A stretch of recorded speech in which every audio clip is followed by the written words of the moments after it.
how do you square God being all loving with exclusivism? And they say, surely if God is all loving, he sent prophets to all parts of the world, all through history, and is more interested in love than doctrinal details, i.e. specifically what you believe. Oh, well, I would certainly agree with that.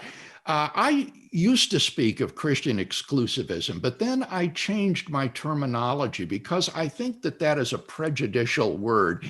It gives the impression that God is trying to exclude people from salvation, when in fact, I think he's trying to include as many as he can.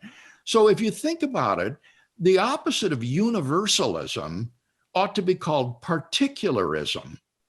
Christian particularism. And so that's the terminology that I now adopt, is that not everyone will be saved, but some will be saved and some will be lost.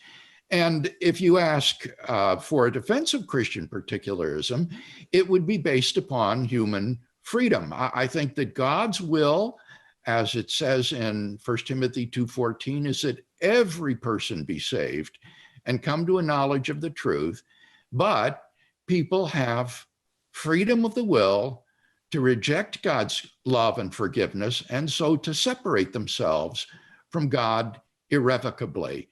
And God respects that freedom of choice.